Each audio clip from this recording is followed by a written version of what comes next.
آپ کی اولاد کوئی زانی نکل جائے گا، آپ کی اولاد میں سے کوئی چور نکل جائے گا. کیوں؟ حرام کی کمائی آتی ہے نا، جھوٹ بول کر کما رہے ہیں. سمجھ رہے ہیں کہ یہ 10,000 میں میرا گزارا نہیں ہوگا، میں اگر جھوٹ بولوں گا، میں دھوکہ دوں گا، تبھی میں 1 لاکھ روپے بناؤں گا. 1 لاکھ روپے تو مل جائیں گے آپ کو، لیکن ایسے پریشانیاں 10 سال بعد آپ دیکھو گے تو آپ کے بچے ہی آپ کو خون کے آنسو لاتے ہیں. تو ہم نے پہلے اپنے سینوں میں ٹٹولنا ہے کہ ہم نے اپنی ماضی، اپنی زندگی کیسے گزاری ہے. کہیں ہم نے جھوٹ تو نہیں بولا، کہیں ہم نے دھوکہ تو نہیں دیا. آج آپ کا بچہ کوئی غلط کام کر رہا ہے نا، تو پہلے بچے کو نہ ڈانٹیں، پہلے آپ اپنے ضمیر میں کھنگالیں، جا کر دیکھیں آپ اپنے ماضی میں، اپنے پاس میں کہیں آپ سے کوئی غلطیاں تو نہیں ہوئی. رگڑے سر زمین پر اللہ سے معافی طلب کر لے. اللہ مجرم تیرے بندہ، یہ مجرم ہے، مجھ سے بہت سے غلطیاں ہوئی ہیں، اس کی سزا مجھے مل رہی ہے.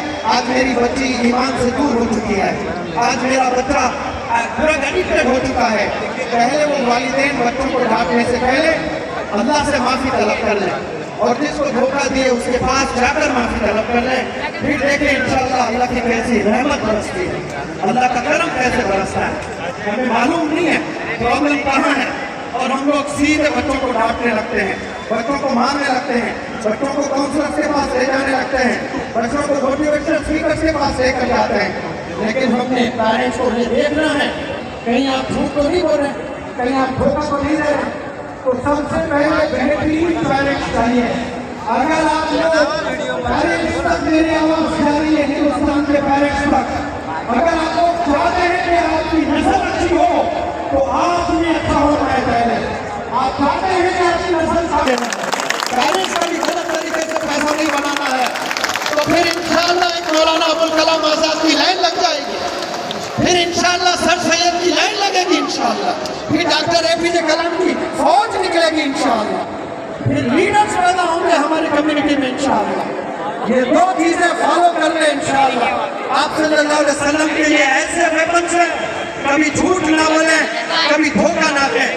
ایک دور تھا مسلمانوں کا جو کورٹس میں، عدالتوں میں ایویڈنس کے طور پر کوئی بوڑھا آدمی کرتا پجامہ، پولیس انسپیکٹر صاحب پولیس یہاں پر بیٹھی ہے، ان کے پریزنس میں میں یہ بولنے کی ضرورت کرتا ہوں، ہندوستان کا ایک ایسا بھی وقت تھا جب کوئی عدالت میں ایک بوڑھا آدمی کرتا پجامہ داڑھی پر گواہ کے طور پر جاتا تھا تو جج بغیر تحقیق کے اس کی بات کو مان لیتا تھا، کیونکہ یہ بندے کے چہرے پر داڑھی ہے، یہ کرتا پجامہ پہنا ہوا ہے، یہ سر پر تاج ٹوپی پہنا ہوا ہے، یہ جھوٹ نہیں بول سکتا، یہ دھوکہ نہیں دے سکتا.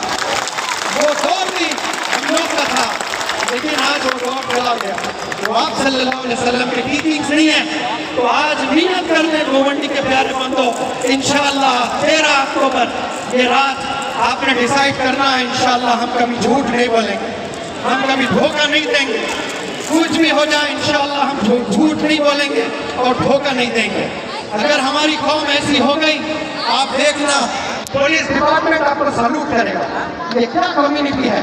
کوئی بندہ جھوٹ نہیں بولتا ہے، کوئی بندہ دھوکہ نہیں دیتا ہے. ترسنا پولیس والے کہ بھائی ہمارے پاس کوئی کیس آتا ہی نہیں مسلمانوں کا، کیوں نہیں آ رہا ہے کیس؟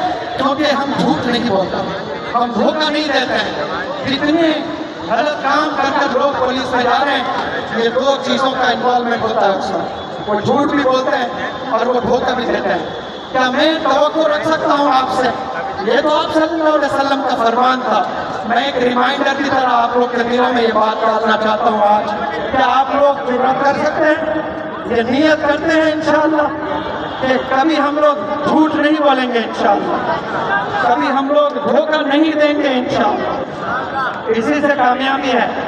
اور بہت سے بندے آج ڈرگ ایڈکٹڈ ہیں، نشے میں ہیں، زندگیاں تباہ کر رہے ہیں. یاد رکھیں، جو بندہ نشے میں اپنی زندگی تباہ کرتا ہے وہ صرف اس کی زندگی تباہ نہیں ہو رہی ہے، اس کے والدین روز گھٹ گھٹ کر مر رہے ہیں. جو نشے میں ایڈکٹڈ ہیں ان کے والدین روز مر رہے ہیں. ایک وہ موت ہوتی ہے جو سپاری لے کر مارا جاتا ہے، کسی بندے کا قتل کیا جاتا ہے پیسے لے کر، وہ ایک دفعہ مارنے سے موت ہو جاتی ہے. لیکن یہاں بیٹے نوجوان بچے اپنی ماں کو جس کے قدموں کے نیچے جنت ہے اس کا روز مرڈر کر رہا ہوتا ہے. باپ جو جنت کا دروازہ ہے اس کا روز مرڈر کر رہا ہے وہ. اسی لیے ایسے بچوں کو میں سائلنٹ کلرز کہتا ہوں, جو اپنی حرکتوں سے اپنے والدین کو پریشان کرتے ہیں, وہ سائلنٹ کلرز ہیں. 40 سال کی عمر ہے, نوجوان ہے باپ کے بازوؤں میں ابھی لڑنے کا دم ہے, لیکن بچوں کی حرکتوں کی وجہ سے 10ویں جماعت ابھی آیا نہیں ہے, 8ویں جماعت کے بچے ہیں, 7th اسٹینڈرڈ کے بچے ہیں جو ڈرگز میں انوالوڈ ہے. وہ 40 سال کا باپ اپنے 10 سال کے بیٹے کو ڈرگز میں ملوث دیکھتا ہے تو وہ ہمت آ جاتا ہے, اور وہ ماں کو ڈائبٹیز آ جاتا ہے, بلڈ پریشر آ جاتا ہے, تھائرائڈ آ جاتا ہے, بیماریوں.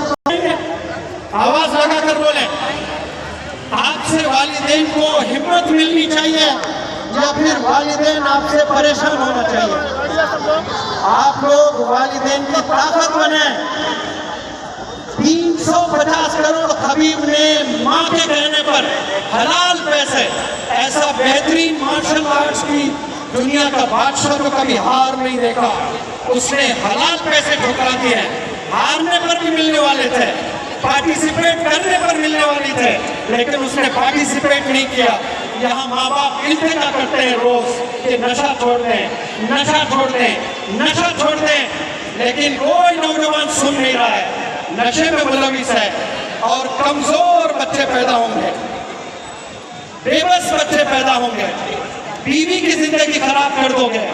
اب وہ جو ڈرگ ایڈکٹڈ نوجوان بچہ ہے وہ شادی تو کرے گا, جوان ہے, جذبات ہے اس میں, اور وہ بیچاری جو شادی کرتی ہے بڑے خواب بڑے ارمان لے کر آتی ہے, لیکن چکنا چور ہو جاتے ہیں تمام خواب, کیونکہ یہ ڈرگز میں جو انوالو ہے وہ بیوی کو مارتا ہے, بیوی سے محبت نہیں کرتا ہے, بیوی کو خوشی نہیں دیتا ہے, اور پھر بچے بھی پیدا کر لیتا ہے, بچوں کو تعلیم نہیں دیتا ہے, بچوں کو محبت نہیں کرتا ہے, پھر وہ بچے آوارہ نکلیں گے. آپ کے بچوں کو چھوڑوں گا نہیں, آپ اپنے بچوں کو سدھار لیں, وہ وعدہ کیا ہے.